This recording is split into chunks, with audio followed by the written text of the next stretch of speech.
Number 18 on the 12. Okay, this one's a little bit tricky. How many ordered triplets of different positive integers less than or equal to 8 satisfy xy is greater than z, xz is greater than y, and yz is greater than x? Actually, I think I remember the problem. This should actually say non-negative. Non-negative. So I think this problem is miswritten. Okay, so how many, it's almost the same thing for our purposes.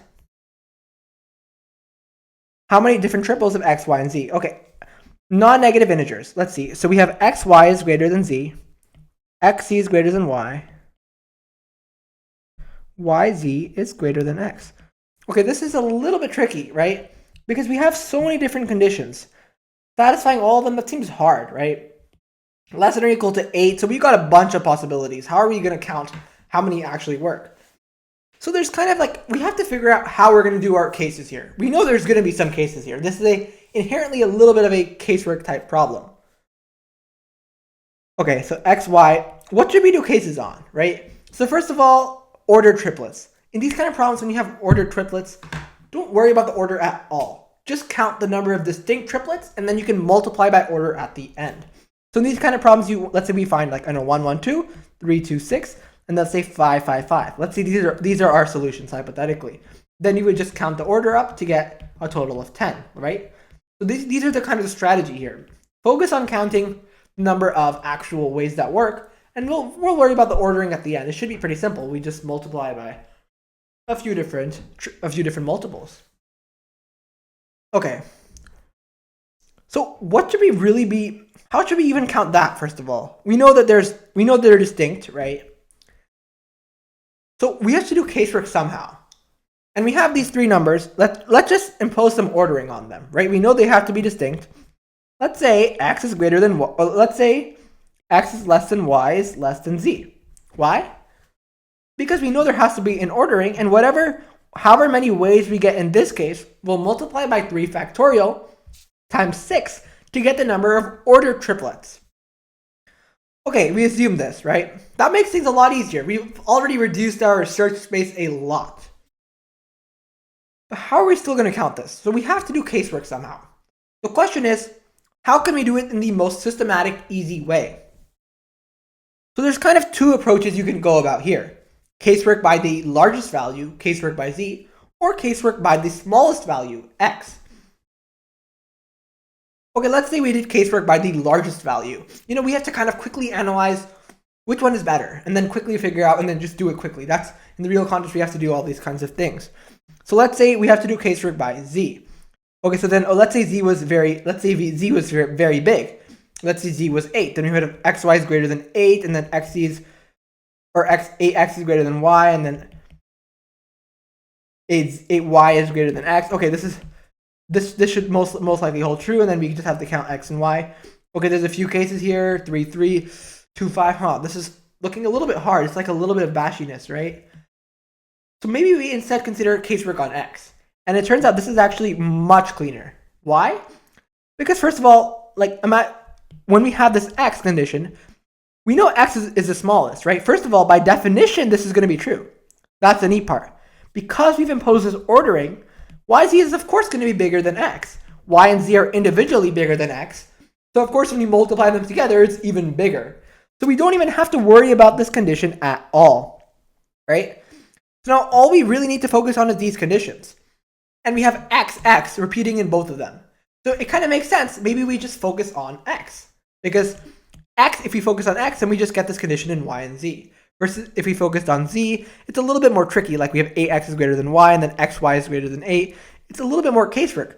Versus, let's say we did we consider cases on x. We just get a simple expression. Let's say x was 3. We get 3y greater than z, 3z greater than y. So in this case, we figure out, okay, let's do casework on x. So the smallest possible value is 0. Clearly, 0 is not going to work. 0 can't be greater than 0 can't be greater than something that's non-negative. Okay, so 0 is a no. And what about x equals 1? So we would have, again, this is also a very flawed case because this is by definition a contradiction. We cannot have that, right? So this is not going to work. Now 2 is where it gets a little bit more interesting, right? 2y greater than z, 2z greater than y. So we're kind of having this kind of tug of war between y and z. neither one can become too much larger than the other one. And we know that they all have to be from 3 to 8, right? Y and Z have to range from 3 to 8. They have to be bigger than X too.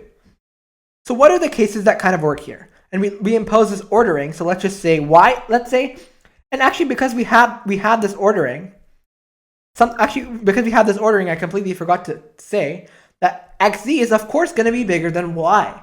So actually we can just get rid of this condition as well, right? Because Z is greater than Y. So of course XZ is greater than Y. So that's like the really neat part about having this whole ordering is now we just multiply by 6 at the end and eliminate 2 of the 3 conditions. That's huge. So we don't actually even have to consider any of this. Like that's something I didn't even notice until now. Don't have to consider any of that. Just 2y greater than z, right? So 3. Let's say y is 3. I'm just gonna write y z, right? Let's say y was 3. Z has to be at most 5. So z can be 4 or 5. Let's say y was 4. Z has to be at most 7, right? Less than 8. So z can be 5, 6, 7, right? It has to be more than 4, less than 2 times 4. Okay, and then let's say y was 5. Z has to be less than or equal to 9, but we can only go up till 8 in the first place. So we just stop at 8. And then 6 is very similar. See, now our 2y is obviously going to be much bigger than even the largest possible value of z. And then, of course, 7, 8 works. And this gives us 1, 2, 3, 4, 5, 6, 7, 8, 9, 10, 11 cases here. So we've got 11 cases in this case. Okay, so now let's tackle x equals 3. And this is where it gets really interesting. Right, so we have that the only condition that matters is this one. So we have 3y is bigger than z. So let's say y was 4. Now z has to be less than 12, at most 11. Of course, we have a much stronger bound here, less than or equal to 8. So anything from 5 to 8 will work for z. 5, well, of course, 15 is even larger than 12. So now anything will work, right? 6 to 8 will all work. 6, same thing, anything will work. And, okay, we find something really interesting here. We found that for x equals 3, any two choices of y and z, 4 and 8, like we pick y, any value of z greater than that y worked. Because this 3 is just such a big number, when we're picking from 4 to 8, it's never going to be possible for 3 times even the smallest possible y to be not greater than the largest possible z. So, and this pattern continues. Let's say x is 4. 4y is greater than z. But now in this case, it ranges from 5 to 8. Of course, 4 times the smallest number will be much, much larger than even the largest possible value of z. Same thing with 5 and 6. And 6 is where it stops, right? We have our largest possible triplet possible is 6, 7, 8. So in fact, we have that x equals 3. We have, okay, 5 choose 2. 5 choose 2 values. X equals 4, we have 4 choose 2 values. All the way till x equals 6, we have 7, 8. So that's 2 choose 2 values. So our final sum is just 2 choose 2 all the way till 5 choose 2. And that's, by hockey stick identity, that's just 6 choose 3 or 20. And another way to do this without hockey stick identity is you see, and this is kind of actually where the proof of hockey stick comes from. We see that for, let's say, from 3 to 8, we just select 3 of these values, and we see that no matter what, it will always work. Because even if we take the 2 smallest values, 12, it's going to be larger than even the largest possible z.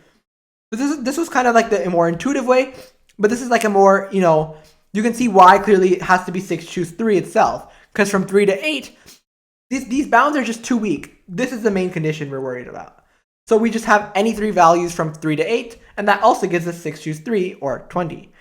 So in total, we have 20 plus 11, that's 31 cases. So we have 31 cases, and then of course we multiply by 6 to get an answer of 186. And that's the answer to this problem. And the key idea, just go by cases by the lowest value. First of all, impose this ordering. We find that by imposing this ordering, these ones just become irrelevant. That's what's nice. We only worry about this. And then we just do cases by the lowest one. 2 was a little bit of a long one. after 3, we find a really neat shortcut. We just see it's just 6 choose 3 because the bounds are too weak. I hope you enjoyed this video. Thanks for watching.